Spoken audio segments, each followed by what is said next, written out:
안녕하십니까. 한 주간 잘 보내셨죠? 왜 지난주에 빠지셨어요? 바빠요? 바쁘신 게 좋은 거지, 뭐. 자, 우리 선생님 반갑습니다. 자, 우리, 55페이지 법률행위 목적 할 거죠. 우리 지난 시간에 우리 민사특별법 때문에 조금 밖에 못했습니다, 앞에. 법률행위 목적. 이거 중요한 부분이에요. 55페이지. 거기 별표고요. 2문제 내지 3문제 출제. 2문제 이상 출제된다는 얘기죠. 아주 중요한 부분입니다.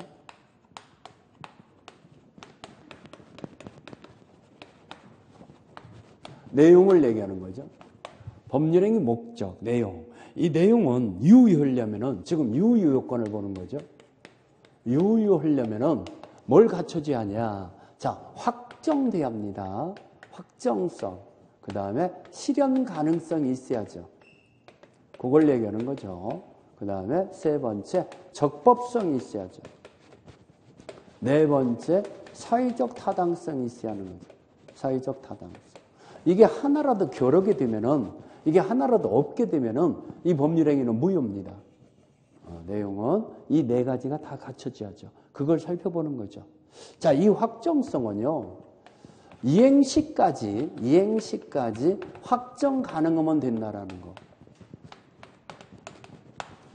성립 당시에 반드시 확정돼야만이 되는 건 아니에요. 그래서 시험 문제가 잘 나오는 게 뭐냐면요, 거기에 박스 있잖아요. 박스, 팔레 박스 55페이지. 거기 자, 제목 읽어볼까요? 매매계약 체결 당시에 가격이 확정되지 않았으나 그 확정 방법과 기준을 정해진 경우 거기다 빌 수 있어요. 그 확정 방법과 기준을 정해졌으면은 계약이 성립하는지 여부다. 적극이라는 얘기는 긍정한다는 얘기죠. 성립한다, 안 한다? 성립한다. 그러면 잘 보세요.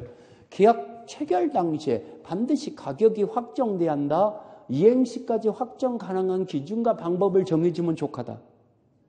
정해주면 족하다. 이행시까지도 확정 가능하면 된다는 얘기예요. 그걸 아냐 모르냐는 문제예요. 알겠죠? 그래서 그러면 이행시까지도 확정할 수 없으면 어떻게 됩니까? 그 계약은 무효죠. 그 매매 계약은 무효죠. 그렇죠?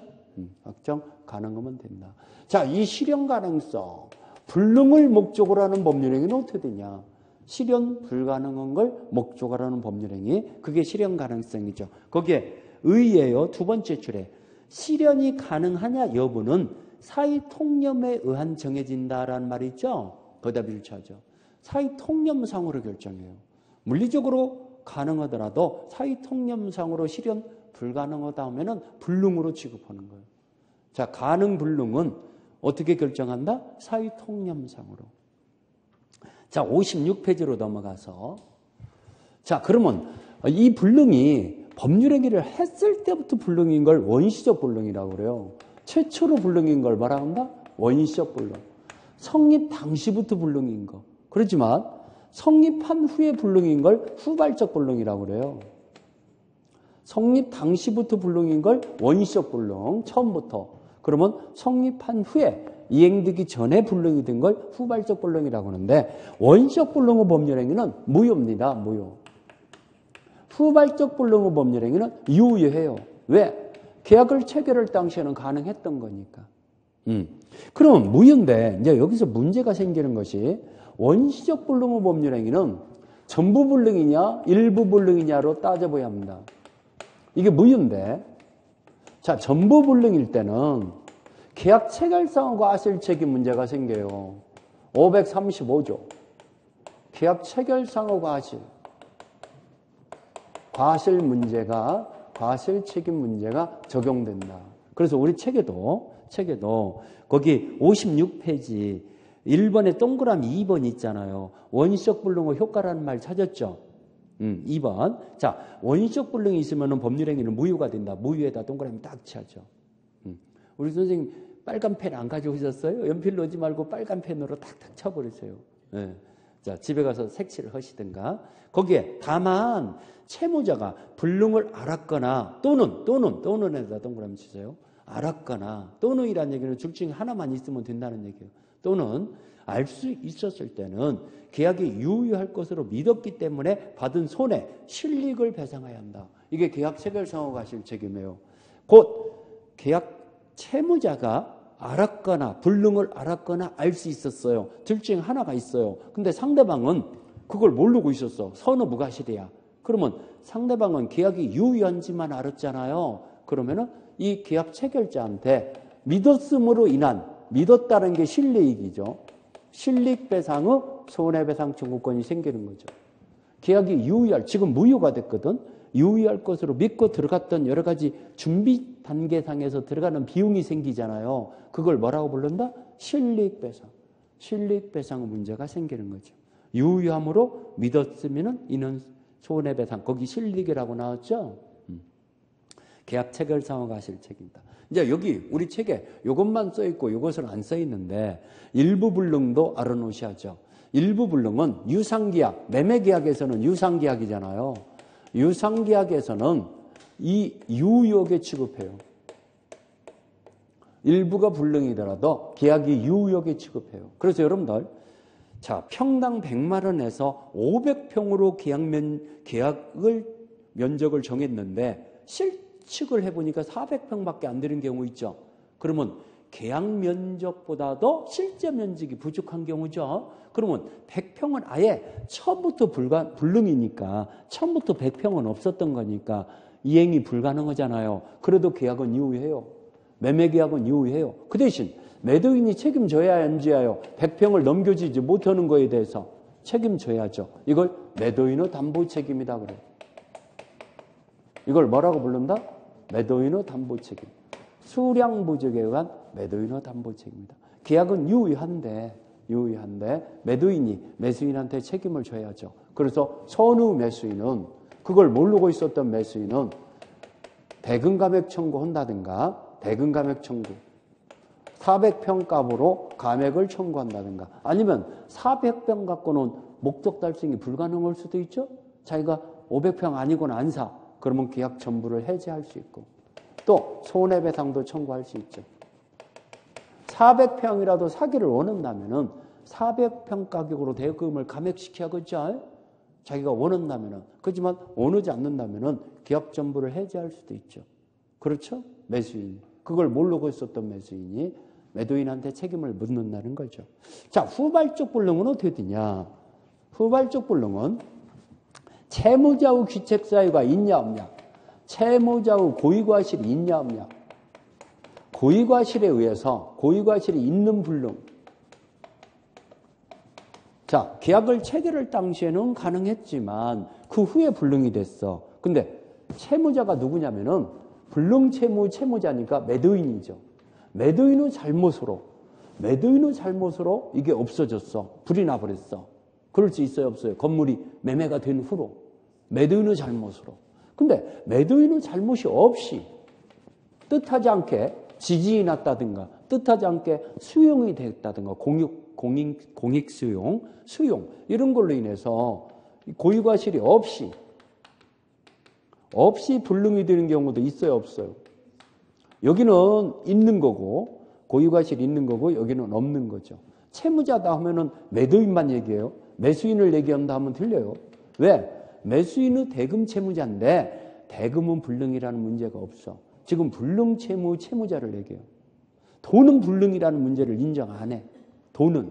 오케이? 그렇지만 매매 목적물은 불능이 생길 수 있어요, 없어요? 그래서 채무자다 하면 매도인을 얘기해요. 그러면 매도인의 귀책 사유가 있어요. 고의과실이 있어요. 그러면 채무불량이죠.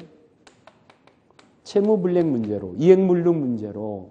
자, 이행불능 문제죠. 546조에 나오죠. 그러면 채권자는, 매수인이 채권자죠. 채권자는 계약을 해지하고 손해배상을 청구할 수 있죠. 이 매수인이 매도인한테 계약을 해지하고 손해배상을 청구할 수 있죠. 채무불량 책임으로. 그런데 채무자의 귀책 사유가 없어요. 매도인의 잘못이 없어요. 그러면 위험부담 문제죠. 위험부담 문제로서 원칙은 채무자 위험부담주의죠. 채무자가 그 불이익을 감수해야죠. 537조에 나오죠. 그러면 매도인이 불이익을 감수한다는 것은 매도인은 대금 청구를 못하죠. 대금 청구할 수 없다. 받았던 대금 다 돌려줘야죠. 그 불이익은 건물이 불을 내먹었어. 그래도 건물이 불이 났는데 원인을 알 수 없는 불이 났어. 매도인의 잘못이 없어. 그러면 건물을 넘겨주는 것을 못 얻는 대신 대금 청구 못 얻죠. 그러면 결국은 팔았더라도 이후역에 팔았더라도 한 푼도 못 받으니까 그 건물이 불난 거에 대해서는 매도인이 불이익을 감수해야 한다는 얘기죠. 그렇죠? 그걸 채무자주의다. 예외적으로 채권자주의로 전환되는 경우가 있죠. 채권자의 귀책 사유가 있다든가 수령지체 중에 불능이 됐다든가 이랬을 때는 채권자가 위험을 감수한다는 것은 채무자는 대금 청구할 수 있다는 얘기죠. 대금 청구할 수 있다. 그러면 어차피 팔았던 거니까 매도인이 대금을 다 받을 수 있다면 매도인에게는 실질적으로 손해가 없는 거예요, 있는 거예요? 없죠. 대금을 다 받을 수 있으니까. 여기는 매도인이 손해를 감수해야지만 여기는 매수인이 손해를 감수해야죠. 매수인의 잘못으로 불능이 됐으니까. 오케이? 이걸 위험부담이다. 이게 굉장히 지금 중요한 내용입니다. 원인적 불능과 후발적. 이게 왜 중요하냐면요. 우리 계약법에서 또 자세히 나와요. 계약법. 이거 시험 문제 잘 나옵니다. 알겠죠? 계약법에서. 그래서 우리 책에 보니까요. 거기 후발적 불능. 밑줄 치세요. 56페이지 후발적 불능. 56페이지 후발적 불능에 거기 동그라미 3번에 기업번. 채무자의 고유과실이 있으면 채무불능이고 56페이지 동그라미 3번에 기업번. 채무자의 고유과실이 있으면 채무불능 문제로고 채무자의 고유과실이 없으면 위험부담 문제가 된다 써 있잖아요. 지금 그걸 얘기하고 있죠. 후발적 불능에서. 거기에서 니은번에 여기 니은번의 두 번째 줄을 보면은 채권자인 매수인은 화재 사고로 매도인이 지급받은 화재 보험금에 대하여 대상 청구권, 거기다 대상 청구권에다 동그라미 쓰세요. 대상 청구권을 행사할 수 있다. 이런 경우죠. 자, 이거 보세요. 지금 매도인의 잘못 없이 이웃집에 불이 나갖고 옮겨 붙어서 타버렸어. 근데 그 집이 화재 보험이 가입이 된 집이야. 화재 보험금이 나올 수 있죠? 그러면 지금 이 채무자는 대금을 안 줘도 되는데 자기가 어차피 유효하게 체결된 매매계약이니까 대금을 주면서 그 화재 보험금의 대상 청구권을 선택할 수 있냐 이겁니다. 있다는 얘기죠. 왜? 매매대금은 3억 원인데 화재 보험금은 5억 원 나왔어. 그러면 그 5억 원을 매수인 입장에서는 선택하고 싶죠? 계약은 유효하게 체결된 후로 그랬으니까 그 대상 청구권을 매수인이 선택할 수 있다는 얘기예요. 그 대상 청구권 동그라미 쳐놓으세요. 니은번의 세 번째 줄에 대상 청구권이란 말 찾았어요? 그걸 누가 선택한다? 채권자가. 그 대신 반대급부를 이행해야 합니다. 화재 보험금을 선택했을 때는 매매대금 줘야 한다, 안 줘도 된다? 줘야 한다. 대상 청구권. 동그라미 쳤죠? 대상 청구권. 그걸 얘기합니다. 자, 전부 불능과 일부 불능이 있는데 여기 잘 밑에서 두 번째 줄에 밑을 치세요. 일부 불능이면은 잘 밑에 두 번째 줄에 일부 불능이면은 일부 무효의 원칙에 따라 전부 불능이 되어야 하나 불능 부분이 없더라도 법률 행위를 했을 것으로 의혹이 되면은 나머지 부분은 유효하게 취급하죠. 불능으로 취급하지 않죠. 나머지 부분만 갖고도 계약을 맺을 것으로 의혹이 되는 경우 있잖아요. 그러면 나머지 부분만 유효하게 취급할 수 있다. 원칙은 전부 무효지만. 오케이? 여기 일부 무효 법리라는 얘기는 원칙은 전부 무효라는 얘기예요. 그러지만은 불능 부분이 없더라도 법률 행위를 했을 것으로 의혹이 되면은 나머지 부분은 유효하게 될 수 있다. 자, 여기 불능에 대해서 정리했습니다. 적법성으로 들어가 보자 이겁니다. 자, 목적이 적법해야 한다는 얘기는 강행 규정에 적합해야 한다는 얘기죠. 내용이 적법한다는 얘기는 강행 규정에 적합해야만이 유효하다는 얘기죠. 적법성이라는 것은 그러면 강행 규정하면은 효력 규정과 단속 규정으로 나눠지죠. 강행 규정은 효력 규정을 위반하면은 이건 효력 자체를 부인하는 규정이죠. 그러니까 무효죠. 효력 규정을 위반하면은 무효죠. 그렇지만 단속 규정은 단속을 하고자 하는 것에 불과해요. 그러면 이걸 위반하더라도 사법상 효력은 유효하죠. 그 대신 벌칙이 부과되죠. 형벌을 가할 수 있죠. 벌금을 불릴 벌칙. 단속 규정 위반 행위는 유효하지만 벌칙이 부과된다는 거예요. 자, 우리 효력 규정이 뭐냐? 우리 토지거래 허가 지역에서 거래 허가 지역에 허가 없는 매매. 이거 무효잖아요. 허가 없는 매매는 무효죠? 이게 국토이용관리법이라는 공법에서 제한을 가하고 있잖아요. 그렇죠? 아무튼 두 번째, 우리 부동산 실명법을 위반하면은 부동산 실명법을 위반하는 명의신탁 약정. 실명법을 위반하는 명의신탁 약정은 타인 명의로 등기를 맡겨놓는 걸 명의신탁이라고 그러죠. 그러면 효력규정 위반 행위로 무효죠. 그렇죠? 우리 증권거래법을 위반하는 증권 투자 수익 얼마의 수익을 보장해 주겠다고 약정하는 경우 있어요, 없어요? 수익 보장 약정하는 경우 있죠?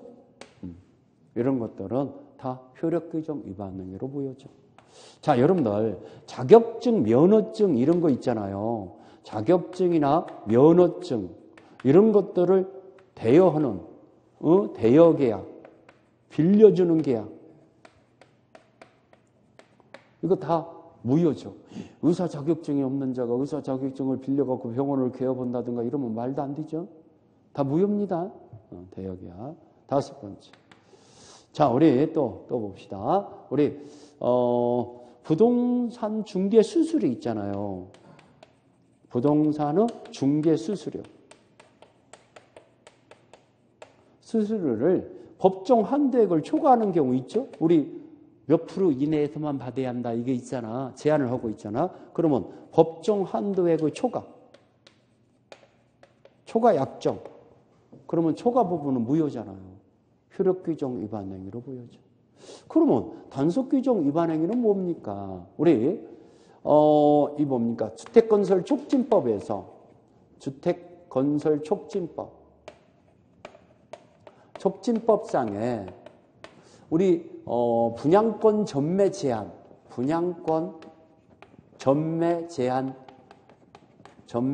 규정을 위반하는 전매 행위 이거 유효하죠. 그 대신 벌칙이 부과되죠. 뭔 말인가 알아듣죠? 분양 5년 이내에는 분양권을 양도 못 한다 이런 제한을 하는 경우 있잖아요. 근데 그걸 위반해서 팔아먹었어요. 프리미엄 받고. 그러면 그 전매 행위 자체가 무효화되는 건 아니죠. 이게 단속 규정이니까. 두 번째. 자, 우리 중간 생략 등기라는 게 있잖아요, 여러분. 중간 생략 등기. 이걸 미등기 전매 행위라고 그래요. 다시 팔아먹는 행위. 이것은 유효하지만 3년 이하의 징역에다가 1억 원 이하의 벌금에 처한다 그러죠? 유효하지만. 세 번째. 자, 우리 또 그러면 자격자의 면허자의 어떤 영업행위 있잖아. 영업행위가 이루어지는 경우 있어요, 없어요? 그럼 그 영업행위는 유효해요, 무효해요? 유효하죠. 유효하지만 벌칙이 부과되죠. 영업행위 자체가 무효화되는 건 아니죠. 오케이? 그래서 여러분들 음식 판매 행위라든가 숙박업 행위는 뭐가 음식물 판매 행위, 뭐가 숙박업 행위 그 행위 자체는 유효하지만 벌칙이 부과돼야 안 돼요. 벌칙이 부과되죠? 이번에 이게 시험 문제 나올 것 같아요. 중개업 등록자 중개의료인과 자기 의료인과의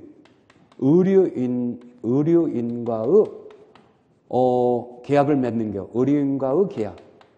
자기가 계약을 맺었어. 자, 예를 들어서 자기 부동산을 의료인한테 파는 계약을 맺었어. 그렇죠? 그러면은 그 계약 자체는 유효해요. 그렇지만 3년 이하의 징역에다가 3천만 원 이하의 벌금에 처한다 그러죠. 이번에 이거 나올 것 같다. 불결한 예가. 뭔 얘기인가 알아듣죠? 중개업, 우리 민법이 나와. 아니, 벌칙은 저기에 나오지. 중개사법에. 벌칙은 우리 민법에서 안 나와. 이 계약이 유효하다는 걸 아냐 모르냐 나오죠. 벌칙이 부과되더라도 이건 유효해요. 우리 책에 나와 있어. 밑줄 쳐줄게요. 5번째. 이제 마지막으로 금융실명제를 위반하는 실명법을 위반하는 차명 타의 명의로 하는 차명 예금 계약을 맺는 경우 있어요, 없어요? 대포통장이라고 우리 흔히 하잖아. 3천만 원 이하의 벌금에 처한다 그래요. 금융법에서. 차명 예금 계약 이런 것들은 단속 규정 위반 행위로 예금 계약 자체가 무효화되는 건 아니죠. 유효하죠. 오케이? 지금 여기는 효력 규정 위반 행위로 그 행위 자체가 무효이고 여기는 뭐다? 무효다, 유효하다. 유효하지만 벌칙에 부과되죠. 이해갔죠? 구별해야 합니다. 종종 시험 문제화됩니다, 이게. 그래서 구별해 드리는 거. 자, 우리 책 정리해 볼까요?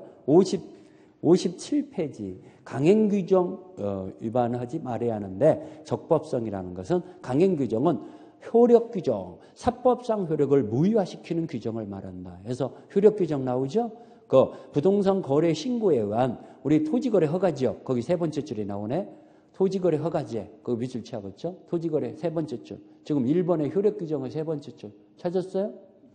그 다음에 부동산 실권리자의 등기에 관한 법률에서 이런 거 규정 또는 광어권, 어업권, 약사 면허증 이런 거 명의 대여계약. 그 다음에 관할관청의 허가 없는 학교 기본재산의 처분 이거 다 무효잖아요. 이게 효력 규정으로. 그렇죠? 그러지만 여기 나오네. 명의를 빌린 자가 채굴한 광물의 매각행위, 약사 명의를 대여받은 영업행위 이런 거 이거죠. 이거 무자격자, 무면허자의 영업행위 이런 것들은 유효하죠. 무효는 아니죠. 약사 자격증을 빌려주는 계약은 무효죠. 오케이? 이해갑니까? 그 다음에 거기 중개수수료 제일 밑에 판례 중개수수료 한도액을 초과하는 부분은 무효라고 보아야 한다. 제일 밑에 판례 박스. 그러면 전부 무효다. 초과 부분에 한해서 무효다. 초과 부분에 한해서. 초과 부분만 무효입니다. 수수료 초과 부분. 자, 뒷장에 넘어가서. 여러분들 우리 중개사 자격증이 없더라도 개설 등록을 안 했더라도 한 번은 할 수 있어요, 없어요? 한 번은 우연찮게. 그건 업이 아니기 때문에 그래요. 업이라는 건 반복되는 것을 업이라고 그래요. 근데 한 번 하는 것은 상관없어요. 알겠죠? 그게 그 제일 위에 판례 박스죠. 우연한 기회에 단 한 번 하는 것은 가능하다는 거. 그 다음에 단속 규정이다. 단속 규정. 거기 세 번째 줄에 예를 들어 무허가 음식물의 영업행위, 음식점의 영업행위, 숙박업행위, 미등기 전매행위, 그 다음에 주택법의 전매 제한 규정을 위반하는 전매 약정. 이거죠, 이거. 주택건설청지법에서 분양권 전매 제한을 위반하는 분양권 전매 약정. 이거 유효하죠. 유효하지만 벌칙이 부과되죠. 오케이? 이해갑니까? 거기 나오잖아요. 이게 이 판례가 지금 이번에 나올 것 같은 불길한 예감이에요. 그 별표해야죠. 개업중개사가 중개의뢰인과 직접 거래하는 행위를 금지하는 규정. 이건 무슨 규정? 효력 규정, 단속 규정. 단속 규정. 그러면 그 거래 행위를 했을 때 무효란 얘기예요? 유효란 얘기예요? 유효. 오케이. 이거 이번에 이거 아직 안 나왔어요, 여러분들 시험. 이거 아직 안 나왔는데 이번에 나올 것 같다. 이 계약이 무효다 이렇게 나올 겁니다. 그러면 맞았다 틀렸다. 유효. 그 대신 벌칙이 부과되죠. 단속 규정이니까 유효하다는 거. 벌칙이 부과된다. 그러면 여기 체크 플러스를 보니까 거기 강행 규정의 효력 규정은 무효인데 거기 밑줄 치하죠. 이미 이행한 것은 부당이득 반환 청구 대상이 된다라는 말이 나오죠. 그거 색칠해야죠. 이건 반사의 질서가 아니기 때문에 이행한 부분에 대해서 안 줘도 되잖아요. 무효니까. 효력 규정 위반 행위는 무효니까 반환 청구할 수 있다는 거. 단속 규정은 유효하죠. 그 대신 벌칙이 부과된다. 59페이지 사회적 타당성. 자, 여기 이 적법성은 지금 이걸 구별하는 것을 눈여겨보라고 일부러 써준 거예요. 알겠죠? 요거 좀 잘 밑에다가 이따 쉬는 시간에 좀 정리해 놓으면 좋죠. 그 다음에 여기로 들어갔어요. 사회적 타당성. 반사의 질서 내용의 법률행위는 어떻게 되냐? 반사의 질서. 반사의 질서 법률행위를 정리해 보야죠. 자, 우리 선량한 풍습 사회 질서에 위반되는 반사의 질서 행위. 이거 무효죠. 절대적 무효죠. 작년에 시험 문제 이렇게 나왔죠. 선량한 풍습 사회 질서에 반하는 내용의 법률 행위는 취소할 수 있다 이렇게 나왔어요. 맞았어요, 틀렸어요. 취소할 수 있다 했으니까 틀렸죠. 뭐다? 무효. 절대적 무효입니다. 이렇게 쉽게 나와. 알겠죠? 절대적 무효인데 절대적 무효라는 것은 선의 제3자한테도 대항 가능해요, 못해요? 대항 가능하죠. 대항 무효임을 주장할 수 있죠. 선의 제3자한테도 대항 가능한 무효. 대항할 수 있는 무효. 주장, 대항이라는 말은 주장, 무효라고 주장할 수 있는 무효. 이걸 절대적 무효라고 해요. 대항이라는 말은 뭐다? 주장이라는 말이에요. 무효임을 주장할 수 있어. 어느 누구한테도 주장할 수 있어. 그게 절대적 무효. 그러면 이것은 절대적 무효로서 추인, 이거 안 돼요. 무효임을 알면서 추인하면은 그때부터 새로운 법률행위가 된다고 그러죠? 추인 안 됩니다. 이거 전환, 다른 법률행위로 바꾸는 거, 이런 것들이 안 되죠. 특히 시험 문제는 이 추인이 잘 나오죠. 그러면 이건 무효니까 이행을 안 했으면 이행할 필요가 없는데 이행을 했을 때 어떻게 되냐? 이행 전이면 이행할 필요가 없잖아요. 근데 이행을 했을 때는 이게 중요한 거죠. 지금 이게 중요한 거예요. 이행을 했을 때는 부당이득 반환 청구가 인정되냐 부정되냐? 안 줘도 되는 걸 줬으니까 줬던 걸 반환받을 수 있어요? 못해요? 못 한다 이겁니다. 왜 못 하냐? 746조가 적용되니까. 746조는 뭐냐? 바로 불법 원인 급여. 이건 불법 행위에 해당돼요. 그러면 불법 행위의 급여의 규정, 불법 행위에 해당되기 때문에 불법 원인 급여에 의한 그 반환을 청구하지 못한다라는 게 나와요. 불법 원인에 의해서 이행을 한 부분은 그 반환을 청구하지 못한다. 그래서 부당이득 반환 청구가 부정돼요. 그게 중요하죠. 강행규정 위반 행위는 불법 행위가 아니에요. 그렇지만 이건 불법 행위예요. 그 다음에 그러면 소유권에 기한 반환 청구도 못 하죠. 부당이득 반환 청구만 부정되는 게 아니라 소유권에 기한 반환 청구도 부정된다는 거. 물권적 반환 청구도 부정된다는 거. 이게 중요한 말이에요. 이게 중요한 말이에요. 오케이? 자, 우리 확인해 볼까요? 59페이지. 선량한 풍습 기타 사회 질서에 위반되는 사항을 내용으로 하는 법률행위는 무효로 한다. 무효에다 동그라미 딱 치죠. 이 무효는 무슨 무효? 절대적 무효. 그래서 거기 의의 두 번째 줄. 이는 절대적 무효로서 선의 제3자라 하더라도 보호될 수 없다 써 있잖아요. 선의 제3자한테도 무효를 주장할 수 있는 거죠. 보호받을 수 없죠. 그 다음에 거기에 네 번째 줄에 강박에다 동그라미 치세요. 강박. 네 번째 줄에 강박이라는 말 찾았어요? 강박에 의한 의사표시의 하자나 의사의 흠결 이유로 논할 수 있을지언정 반사회적 행위로서 무효라고 할 수는 없다. 이거 빚을 쳐죠. 이 강박 행위가요. 시험 문제 참 잘 나와요. 그래서 이거 주의하라고 얘기하는 거죠. 강박 행위는 그냥 하자 있는 의사표시예요. 이건 하자 있는 의사표시. 사기 강박에 의한 의사표시. 하자 있는 의사표시로 취소 사유가 되는 거예요. 취소 사유가 된다는 거. 강박행위는 그러면 이건 반사의 질서도 아니에요. 강박행위는 반사의 질서 행위 아니다. 그 다음에 강박행위는 비진의 표시도 아니에요. 진이 아닌 의사표시도 아니다. 이 두 가지가 시험 문제 잘 나와요. 그냥 하자 있는 의사표시를 따릅니다. 강박행위는 이 두 가지 참 잘 나와. 반사의 질서도 아니고 뭣도 아니다. 비진의 의사표시도 아니다. 그냥 하자 있는 의사표시로 취소 사유가 될 따름이다 이겁니다. 오케이? 잘 나와요, 그거. 자, 그 다음에 사회질서 위반의 법률행위 모습이다. 우리 판례로서 확정된 거. 인륜에 반하는 행위다. 인륜에 반하는 행위. 거기 첫 계약. 첫 계약은 무효인데 여기 첫 관계를 그만두는 걸 조건으로 거기에다 빚을 차죠. 첫 관계를 그만두는 걸 조건으로 이걸 단절계약이라고 그러죠. 첫 관계의 단절시키기를 하는 조건으로 금전을 지급하는 계약 또는 자녀의 양육비, 생활비를 주기를 하는 계약 이거 유효에다 동그라미 유효. 첫 계약은 무효잖아요. 근데 첫 관계를 단절시키기를 하는 계약은 뭐다? 유효. 동그라미 쳤어요? 유효 찾았죠? 그 다음에 우리 여기 정의관념에 반하는 행위다 해갖고 좀 이런 것들은 우리 디귿번 범죄를 포기하는 대가로 금전을 주기로 착하게 살겠다면서 금품을 받기로 했어요. 이거 유예요, 무예요? 착하게 살기로 하면서 얼마 받기로 했어? 반사의 질서입니다. 착하게 사는 건 정당한 건데 대가를 받기로 했으면 반사의 질서예요. 우리 이런 거 있잖아, 우리 선생님. 자, 이거 있잖아. 다시 다른 각도로 얘기할까요?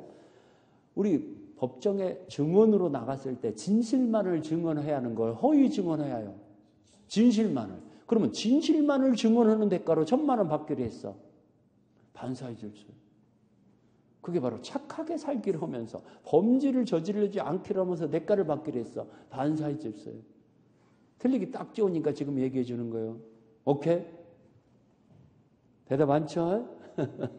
자, 그 다음에 그런 거 얘기했고 뒷장이 넘어가서 이중매매 있잖아요. 이거 별표여서요. 이중매매. 시험 문제 잘 나옵니다. 이거. 시험 문제 잘 나오는데 자, 이중매매는 거기 밑줄 치세요. 원칙 해갖고 두 번째 줄에 따라서 이중매매는 원칙적으로 유효하며 제2의 매수인은 선악을 분문하고 소유권을 취득할 수 있다란 말이 나오죠. 그거 색칠을 해야죠. 원칙적으로 유효해요. 그래서 제2의 매수인이 선우든 악이든 불문하고 유효하게 취득해요. 그 다음에 2번에 다만 제2의 매수인은 매도인의 배임행위에 적극 가담한 경우에는 반사회적 행위에 해당하여 무효가 된다. 그것까지 비추하죠. 어떤 때? 적극적 가담했을 때. 적극적 가담했을 때 반사의 질서로서 무효가 된다. 그 다음에 거기 2번에 5번째 줄에 이때의 무효는 절대적 무효로서 밑줄 치란 얘기예요. 절대적 무효로서 다시 제2 매수인으로부터 다시 취득한 제3자가 선을 할지라도 권리를 취득할 수 없다. 이건 절대적 무효니까 선의 제3자한테도 무효란 얘기죠. 지금 제가 읽고 있는데 색칠해서 우리 이미 색칠해 있으면은요 한 번 더 그냥 덮어버리세요. 제가 읽고 있는 거. 그렇죠? 덮어버리세요. 그 다음에 3번에 1번. 제1의 매수인은 매도인을 대의하여 이 등기의 말소를 청구할 수 있다라는 거. 뭐 할 수 있다? 대의해서 말소 청구할 수 있다. 직접 말소 청구할 수는 없죠. 대의 행사에다 동그라미 쳐요. 대의하여 말소 청구할 수 있다. 그 다음에 동그라미 2번에 세 번째 줄. 채권자 취소권을 행사할 수는 없다에다 동그라미 치세요. 채권자 취소권의 대상이 아니라는 거. 왜 그랬냐면은 금전 채권이 아니기 때문에. 제1의 매수인은 채권자 취소권을 행사할 수 없다라는 거. 금전 채권이 아니기 때문에. 자, 그러다 보니까 이중매매가 핵심이 다 정리가 됐는데 그래도 확인 사살을 한번 해드릴게요. 하도 잘 나오는 거니까 다시 한번 밑줄 쳤지만은 중요한 건 밑줄 쳤지만 확인 사살을 한번 해드릴 테니까 잘 들어보세요. 자, 이제 여기 이제 펜 놓고 칠판을 보고 이제 설명할 때는 칠판 보고 책 보자고 할 때는 책 밑줄 치고 이렇게 왔다 갔다 하자 이겁니다. 이 토지를 을과 매매가 이루어졌어요. 이게 제1의 매수인이라고 그래요. 근데 중도금까지 지급이 됐어. 여러분들 중도금 이상이 지급이 돼야 이중매매의 법리가 적용되지 계약금만 걸은 상태에서는 이중매매가 아니에요. 적용 안 돼. 계약금만 걸은 상태에서는 안 팔겠다고 할 수 있는 거니까. 오케이? 그러면 중도금까지 지급이 됐으면은 안 팔겠다고 못 오는 거잖아요. 그러니까 이중매매가 적용돼요. 우리 형법상 배임죄에도 해당되는데 형법상 배임죄로 쇠고랑 채우려면은 중도금 이상이 지급됐어야죠. 계약금만 걸은 상태에서는 배임죄가 성립이 안 된다 그럽니다. 오케이? 그러면 아직 지금 등기를 넘겨받지 않았는데 병한테 또 팔아먹었다는 얘기예요. 이게 이중매매예요. 이게 제2의 매수인이죠. 그래서 병 앞으로 등기가 넘어가 버렸어. 만약에 등기가 안 넘어갔으면 이것도 문제가 안 되죠. 왜? 을이 등기 넘겨받았으면 이중매매가 아니니까. 을이 먼저 산 사람이 등기 넘겨받으니까. 이 갑은 타인 소유 목적물을 팔아먹은 꼴이니까 병한테는 등기 못 넘겨주는 채무불이행 문제가 생기는 거지 이중매매가 아니에요. 오케이? 근데 을이 등기를 넘겨받지 못했는데 병이 넘겨받았어. 이제 이중매매죠. 이게. 이랬을 때 병은 선이든 악이든 불문하고 이 사실을 모르고 있었어. 갑이 을한테 팔았다는 사실을 모르고 있는 걸 선을 하고 잘 알고 있는 걸 악이라고 그래요. 선의 악을 불문하고 유효하게 취득하죠. 유효. 병의 등기는 유효하죠. 병이 유효하게 취득했어요. 악이라고 나와, 시험 문제는. 잘 알고 샀다 이렇게 나와. 그래도 취득해요. 속지 마세요. 거기 선악을 원칙의 세 번째 줄에 선악을 불문하고 소유권을 취득할 수 있다 써 있잖아. 제일 위에 원칙의 세 번째 줄. 그거예요, 그거. 자, 두 번째. 그러면 자, 이것 좀 보세요. 이제 이것 좀 보세요. 그러면 을은 갑에게 책임을 물어야지. 이거 내 것이었던 것이다라고 병한테는 주장 못 하죠. 그렇죠? 갑한테 책임을 물어야 하는데 갑에게 채무불이행 책임. 이행불능이잖아요. 채무불이행의 손해배상을 계약을 해지하고 대금을 다 돌려받고 손해배상을 청구할 수 있죠. 또 아니면은 갑한테 불법행위에 의한 손해배상 책임을 물을 수도 있죠. 근데 두 가지 더블로 묻는 건 아니죠. 선택이죠. 갑이 병한테 팔아먹는 행위는 불법행위예요. 그러면 아무거나 선택할 수 있어요. 그 다음에 세 번째. 을은 아까 우리 그 그림 바로 위에 채권자 취소권 행사할 수 없다고 우리 밑줄 쳤잖아요. 이것도 세 번이나 나왔어요. 여러분들. 채권자 취소권 대상이다, 대상 아니다. 행사 못한다. 왜 못하냐? 이 채권자 취소권은 금전채권이야만이 가능해요. 근데 을은 금전채권이에요. 이 토지를 넘겨받을 수 있는 특정물 채권이에요. 특정물 채권이에요. 금전채권이 아니기 때문에 채권자 취소권의 대상이 아니라는 거예요. 그러면 선생님, 병이 취득을 못하는 경우도 있습니까? 예. 지금 갑이 을을 배신을 때리고 있잖아요. 갑의 배임행위라고. 그래서 배임죄에 해당되는 거죠. 배임행위에 병의 적극적 가담이 되는 경우 있어요, 없어요? 적극적 가담. 이게 핵심이죠. 그랬을 때는 이 갑과 병 간의 매매계약은 반사의 질서로 103조 위반으로 무효이죠. 이 무효는 무슨 무효? 절대적 무효. 그러면 이렇게 무효가 됐을 때 병이 정한테 팔아먹었어. 그러면 정은 선을 할지라도 선의 제3자를 할지라도 취득한다, 취득하지 못한다. 이 무효는 절대적 무효니까 선의 제3자도 무효라고 아까 우리 밑줄 쳤잖아요. 그렇죠? 그러면 이렇게 무효가 됐을 때 갑은 병의 무효인 등기를 말소 청구할 수 있습니까? 병의 등기, 무효인 등기의 말소 청구 못하죠.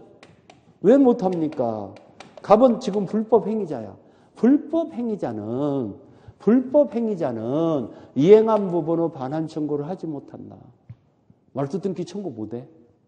말소 등기 청구 못하면은 이 병이 취득한다면 이상하잖아요. 그래서 을을 보호하기 위해서 을은 갑을 대의하여 직접 청구하는 게 아니라 대의하여 병의 등기, 무효인 병의 등기를 말소 청구할 수 있다 없다? 직접 말소 등기 청구다, 대의 행사다. 대의 행사. 문제 잘 나오죠. 대의 행사. 오케이? 그러면 하나만 더 얘기할까? 을은 병에게 적극적 가담한 병에게 직접 불법 행위에 의한 손해배상을 청구할 수도 있냐? 있다. 오케이. 아주 좋아. 불법 행위의 손해배상 청구도 가능하다. 직접. 왜? 적극적 하다면 병은 불법 행위가 이루어진 거죠. 의료 채권 침해가 이루어진 거죠. 여기서 가장 시험 문제가 잘 나오는 거 하나 찍어주세요. 뭐 이겁니다. 이거 한 5번 나왔죠. 이게 답이 됐죠. 자, 적극적 가담했을 때 병으로부터 취득한 제3자는 선아이라 누구도 취득을 못 한다는 걸 아냐 모르냐. 오케이? 이게 제일로 중요해요. 제일로 중요한 거 하나만 찍어둘라면 이겁니다. 오케이? 무슨 얘기인가 알아듣죠? 제가 지금 색칠을 하라고 이렇게 읽어준 것이 핵심이란 얘기예요. 그걸 또 다시 한번 설명해 준 겁니다. 자, 우리 61페이지. 개인의자를 심하게 제한하는 거, 그 다음에 생존의 기초가 되는 재산의 처분행위, 사행성이 심한 행위, 동그라미 5번에. 거기 밑줄 치야겠네요. 도박, 채무, 변제를 위한 부동산을 양도하기로 하는 계약은 무효이다. 찾았어요? 5번에, 동그라미 5번에. 도박, 채무를 변제하기로 한 부동산의 양도 계약은 유효다, 무효다? 무효다. 그래서 거기에 판례박스를 보면은, 도박 채무 변제를 위하여 부동산 처분을 위임받은 채권자가 그 부동산을 제3자에게 매도한 경우 그 처분 행위는 무효가 되는 범위냐, 무효냐, 유효냐? 무효예요, 유효예요? 유효하죠. 유효하죠. 그래서 제일 밑에 세 번째 줄부터 밑줄 치세요. 제일 밑에서 세 번째 줄. 부동산 처분에 대한 대리권을 도박 채권자에게 수여하는 부분까지 무효라고 할 수 없으므로 거기서부터 밑줄 치세요. 무효라고 할 수 없으므로 그 상대방인 제3자가 도박 채무자로부터 대리권을 수여받은 도박 채권자를 통하여 이 부동산을 매수한 행위까지 무효가 된다고 할 수 없다. 그러니까 이 매수하는 행위는 유효다, 무효다? 유효. 도박 채권자에게 그 매각 부동산 처분 후 대리권을 수여해 주는 행위는 유효하니까 그 제3자가 그 도박 채권자로부터 대리를 통해서 샀어요. 그러면 제3자는 유효하게 취득한다는 판례입니다. 오케이? 이해 갔습니까?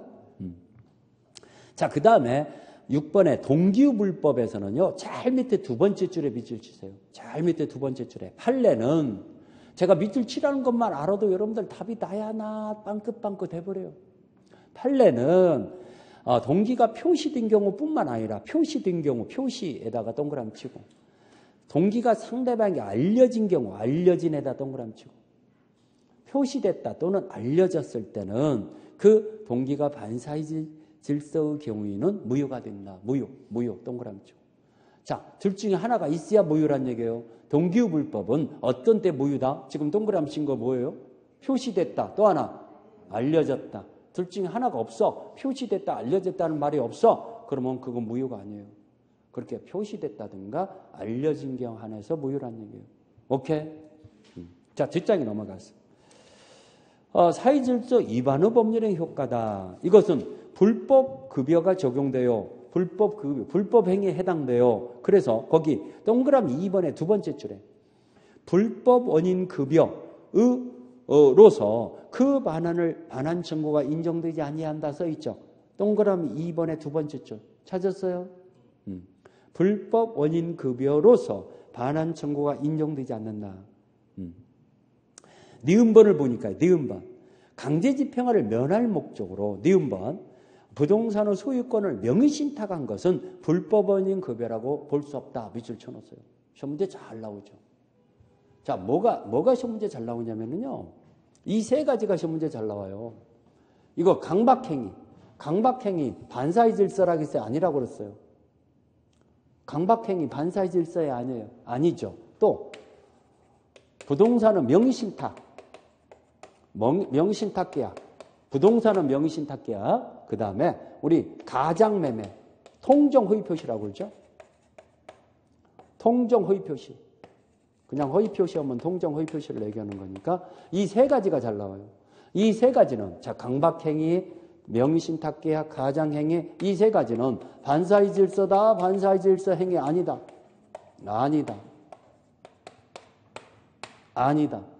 이 세 가지 시험 문제 참 잘 나와요. 세 가지 강박 지금 정리해 준 거예요. 강박 부동산은 명의신탁 계약 그 다음에 가장매매 이거 반사의 질서가 아니에요. 그러면 반사의 질서고 틀려요. 이거 세 가지. 꼭 좀 기억하세요. 그게 지금 여기 니은번이 지금 명의신탁, 부동산 소유자 명의를 신탁하는 거. 이게 명의신탁 계약이라는 얘기예요. 이거 불법 행위다, 불법 행위라고 볼 수 없다. 볼 수 없어. 그러면 신탁자는요. 이게 이번에 또 시험문제 나올 가능성이 높아요. 니은번. 신탁자는 수탁자에게 넘어갔던 등기를 언제든지 반환 청구할 수 있어요, 없어요? 불법 행위가 아니니까. 할 수 있죠. 불법 행위면은 반환 청구 못해. 여기. 불법 행위면은 반환 청구 못해. 불법 행위가 아니면 할 수 있어. 아니면 할 수 있어. 근데 불법 행위면은 반환 청구 못해. 그래서 여기서 하나만 더 얘기하면 강행규정 위반 행위. 강행규정 위반 행위도 이거 불법 행위예요, 아니에요? 반사의 질서에 아니에요? 아니죠. 아니니까 이런 것들을 다 반환 청구할 수 있어. 반사의 질서가 아니기 때문에. 오케이? 이런 것들이 시험 문제 잘 나와. 자, 디귿번도 밑줄 치야겠네요. 그러면 103조에 위반되는 법률행위 기하여 이미 이행한 때는 부당이득 반환 청구할 수 없을 뿐만 아니라 소유권에 기한 물권적 청구권에 의한 말소 등기 청구하는 것도 허용되지 않는다. 이거죠, 이거. 자, 이거 보세요. 이건 무효니까 이행을 안 했으면 이행할 필요가 없는데 이미 이행을 했어. 그러면 부당이득 반환 청구만 부정되는 거예요. 소유권에 기한 반환 청구도 부정되는 거예요. 그렇죠. 왜 선생님이 두 가지를 썼는가 했더니 그게 시험 문제 나오기 때문에 썼구나. 그거 나옵니다. 그게 대부분 판례예요. 부당이득 반환 청구만 부정된다. 소유권에 기한 반환 청구도 부정된다. 소유권에 기한 반환 청구도 부정된다. 오케이? 지금 우리 지난번에는 빨간 펜 했잖아. 이번에는 그 노란 펜으로 색칠하면 참 좋을 것 같아요. 계속 노란 펜으로 칠했어요. 알겠죠? 좋은 것 같아. 자, 그거 여기 63페이지 있잖아요. 체크 플러스 있죠? 거기 첫 번째 103조에 해당하지 않는 경우, 않는에다가 동그라미 주세요. 저기 체크 플러스 제목에 103조에 해당하지 않는 경우란 얘기는 이거 반사의 질서란 얘기 아니란 얘기예요. 아니란 얘기잖아. 않는에다가 동그라미 쳤어요? 반사의 질서가 아니란 얘기잖아. 그렇죠? 거기에서 3번을 보면은 해외에 파견된 근로자가 귀국일부터 일정한 기간 동안 소속 회사에 근무해야 한다라는 약정, 사규. 이거 반사의 질서에 아니에요. 아니에요. 3번. 저 같으면 3번 동그라미 딱 쳐놓겠네. 동그라미 쳤어요? 그 다음에 5번. 시험 문제 참 잘 나오죠. 5번 뭐 이건 한 6번 나왔어요. 강제집행을 면하기 위해서 허위의 근저당권 설정 등기를 하는 경우 있어요, 없어요? 강제집행을 면할 목적으로 반사의 질서 아니죠. 5번. 그렇죠? 그 다음에 우리 이 8번을 보면은 양도소득세를 회피하기 위해서 다운계약서 쓰는 경우 있어요, 없어요? 다운계약서. 세금 조금 내려고. 이거 반사의 질서에 아니에요? 아니에요. 8번. 그렇죠? 그 다음에 9번을 보면은 여러분들 양도소득세나 부가가치세는 매도인이 내는 거거든? 근데 매수인에게 부담하기로 약정을 맺는 경우 있어요, 없어요? 양도소득세를 매수인이 부담하기로. 부가가치세도 매수인이 부담하기로. 그러면은 그건 어떻게 된다? 반사의 질서 아니죠. 유효하죠. 우리 선생님, 부가가치세 매도인이 내는 거예요? 매수인이 내는 거예요? 매도인이 내는 거예요. 국세청에 세금을 내는 걸 얘기하는 거야? 선생님, 제가 부가가치세 해갖고 제가 냈는데요. 그건 매도인한테 주는 거고, 거기에 가격에 포함돼서 준 거고, 세금은 매도인이 내는 거야. 오케이? 부가가치세. 그러면 그걸 매수인이 부담하기로 했어. 그런다면은, 이 반사의 질서 아니라는 거. 오케이? 그게 9번 얘기죠. 9번. 그 다음에 10번. 민사사건이라고 동그라미 쳐줘. 민사사건에서 성공보수 약정 있잖아요. 이거 반사의 질서가 아니에요. 그렇지만 형사사건이라고 나오면은 반사의 질서죠. 형사사건의 성공보수 약정은 반사의 질서예요. 자, 그런 정도. 지금 몇 개 동그라미 쳤어? 우리 몇 개나 돼요? 한 5개? 예. 그게 중요한 거예요. 그 5개 정도가 중요한 거죠. 자, 그런 거. 그 다음에 뒷장에 넘어가서 불공정한 법률행위다. 불공정한 법률행위. 불공정한 법률행위 들어가기 전에 뒤에 있는 문제 하나 선택해서 하나 풀어볼까요?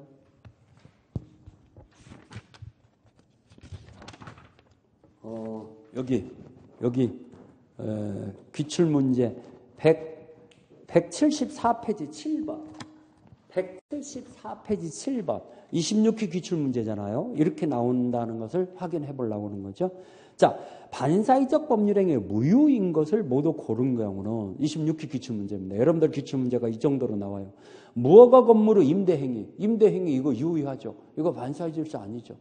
미등기 무허가 건물이라도 임대차 계약 체결할 수 있죠. 자, 처음부터 보험사고를 가정해서 보험금을 취득할 목적으로 체결한 보험계약 이거 반사회적 질서죠. 반사회적 질서죠. 보험금. 그 다음에 변호사가 민사소송이라고 나왔어. 성공보수 약정, 민사소송의 성공보수 약정은 반사회적 질서 아니죠? 아까 형사소송에서는 반사회적 질서죠? 근데 여기는 민사소송이라고 나왔으니까 반사회적 질서 아니죠. 1번, 수사기관에서 참고인으로서 자신이 알지 못하는 내용에 대해서 허위진술로 대가를 받기로 했어. 이러면은 이건 반사회적 질서죠. 그렇죠? 허위진술. 그러면은, 자, 우리, 반사회적 질서에 해당하는 것을 고르라고 했으니까, 니은과 니을이네요. 답은 3번이죠? 니은과 니을. 이렇게 나오는 거구나. 오케이. 자, 우리 불공정한 법률행위를 들어가 봅시다. 불공정한 법률행위. 자, 갑이라는 사람의 이 토지가 3억 이상 나가는 토지다 그래요. 근데 3분의 1에 해당되는 1억 원을 받고 매매 계약을 맺었어. 그래서 이전 등기가 넘어갔어요. 그러면 3억 이상 나가는 토지를 급부하는 것과 반대급부로 1억 원을 받은 것은 현저하게 불균형의 법률행위가 이루어졌어요? 안 이루어졌어요? 불균형 행위가 이루어진 거죠. 근데 알고 보니까 갑이 똥줄이 땡기는 상태였더라 이겁니다. 궁박, 경솔 또는 무경험이었더라 이겁니다. 그러면 이런 것들을 갑이 알면서 이용했더라 이겁니다. 알면서 이용했더라. 그러면은 이자가 폭리자죠. 폭리를 취득한 자고 이자는 피해자죠. 피해자. 그러면 자, 불법은 피해자도 불법이에요. 폭리자만 불법이에요. 불법 행위자는 폭리자만 불법 행위자죠. 피해자는 불법 행위자가 아니죠. 오케이? 그러면 이 궁박경솔 무경험을 이용하여 현저하게 균형을 이룬 법률행위는 무효로 한다라고 나오죠. 이 무효는 절대적 무효죠. 절대적 무효이기 때문에 자, 제3자한테 팔아먹었어. 선을 할지라도 제3자도 취득을 못하죠. 이자가 병한테 넘어갔어. 그러면 병은 이 사실을 모르고 샀어. 그래도 병도 무효죠. 이 무효는 절대적. 그러면 갑은 을한테도 말소등기 청구할 수 있고 병한테도 말소등기 청구할 수 있죠. 오케이? 그렇다는 거. 그러면 이거 모두 구비하여 하나만 있으면 충분해요. 하나만 있으면 충분하죠. 셋 중에 하나만 있으면. 오케이? 그 다음에 이 불균형은 급부와 반대급부 불균형은 작년 시험 문제 답이 됐죠. 주관적 가치로 판단한다 이렇게 나왔죠. 주관적 가치예요. 객관적 가치예요. 객관적으로 판단하지 주관적으로 판단하는 게 아니죠. 그러면 이런 것들은 다 언제 있어야 해요? 법률행위 시점. 법률행위 시점에서 시가 기준이 되죠. 법률행위 시에 가격이 3억 원이었으면은 1억 원에 매매했으면 불공정 행위가 이루어진 거잖아요. 법률행위 시점부터. 근데 법률행위 할 당시에는 1억 원이었었어. 근데 지가 후 폭등으로 갑자기 한 달 만에 3배로 뛰어버렸어. 그러면 불공정 행위 아니에요? 아니죠. 그건 법률행위 시 이후 사건이니까. 오케이? 그건 고려하지 않는다는 거. 그러면 이렇게 됐을 때 이게 무효인데 자, 이걸 갑이 입증해야죠. 이걸 무효라고 입증하면은 이거 말소등기 청구할 수 있죠. 갑은.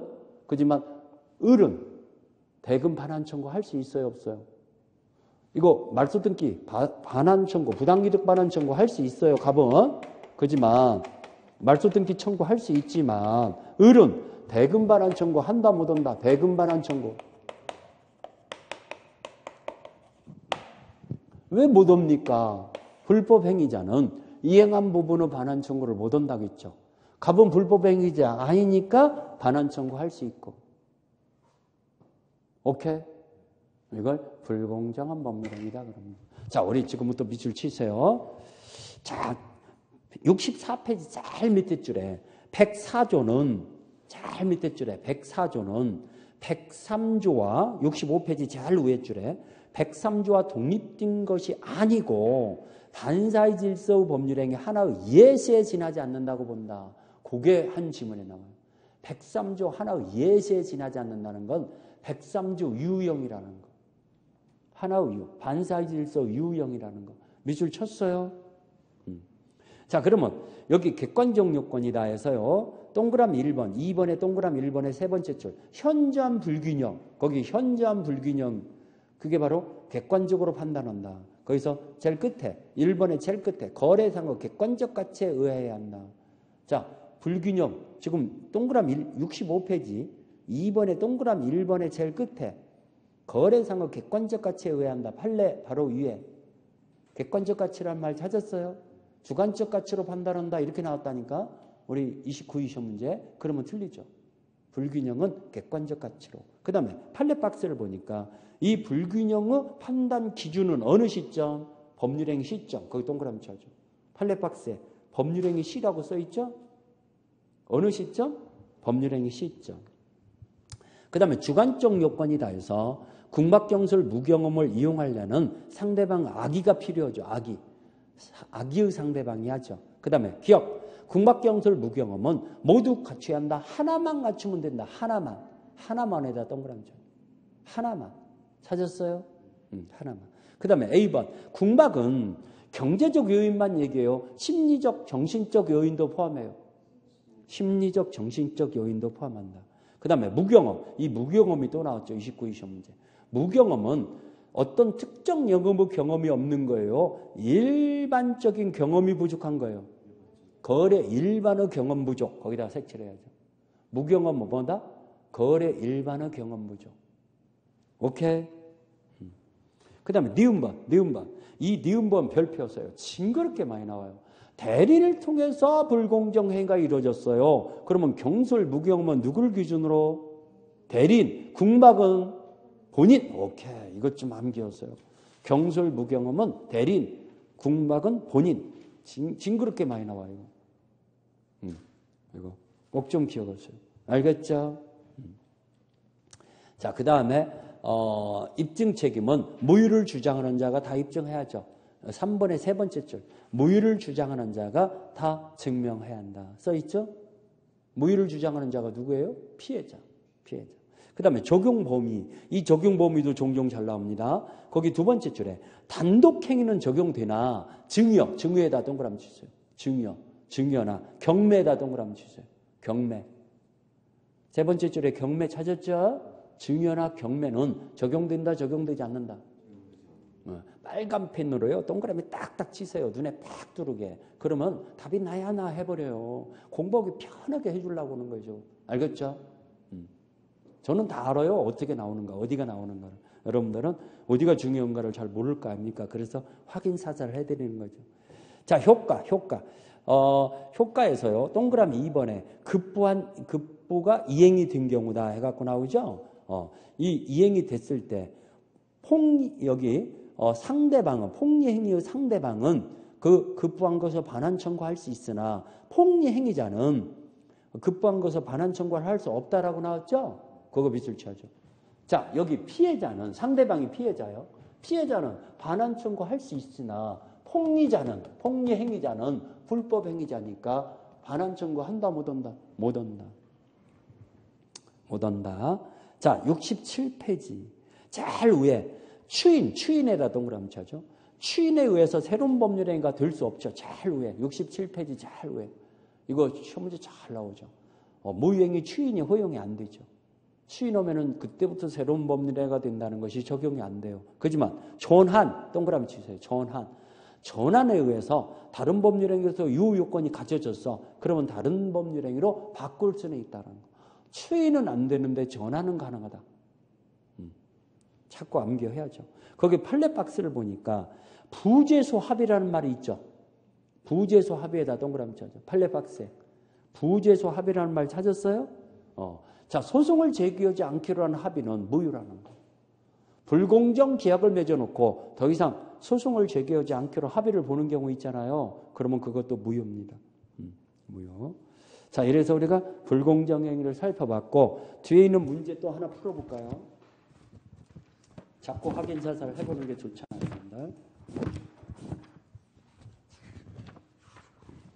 자, 불공정한 법률행위 하나 찾아봅시다. 9번 문제가 있네요. 175페이지 9번. 어떻게 나오는가? 9번 찾았어요? 175페이지 9번. 불공정한 법률행위에 관한 설명으로 틀린 것은 궁박은 심리적 원인 것도 포함된다. 경제적 원인, 심리적, 정신적 궁박 다 포함한다고 그랬죠? 그러면 1번 맞고. 불공정 행위에 관한 규정은 부담 없는 증여도 적용된다. 말도 안 되죠. 증여나 경매는 적용 없다고 동그라미 쳤잖아. 증여는 반대급부가 없으니까 적용 안 돼요. 경매는 법률행위가 아니니까 적용 안 돼요. 증여나 경매는 적용 안 돼요. 그러니까 2번 틀렸고 3번 불공정한 법률행위, 무효행위, 전환은 적용될 수 있다. 자, 추인은 안 되지만 무엇은 된다? 전환은 된다. 아까 마지막에 동그라미 쳤던 거잖아요. 전환은 된다. 자, 4번 대리행위에서는 경솔 무경험은 누구를 기준으로? 대리인, 궁박은 본인. 잃어버리지 말자고 그랬잖아요. 그러면 무경험은 대리를 기준으로 판단한다. 맞았죠? 4번, 5번 경매는 불공정 행위가 적용 안 된다고 했죠. 다 안 읽어봐도 그냥 이렇게 무효를 주장할 수 없다. 맞았잖아요. 불공정 법률행위가 경매는 적용 안 돼요. 왜? 법률행위가 아니니까. 법률의 규정이니까. 오케이? 그러면 틀린 걸 고르라 했으니까 2번만 틀렸잖아요. 그렇죠? 자, 이래서 우리가 불공정 법률행위까지 공부했는데 조금 쉬었다가 해석 파트를 정리해 봅시다. 1시간이나 지났으니까 좀 쉬었다. 나머지 그래서 이제 의사표시장으로 쭉 들어가죠. 알겠죠?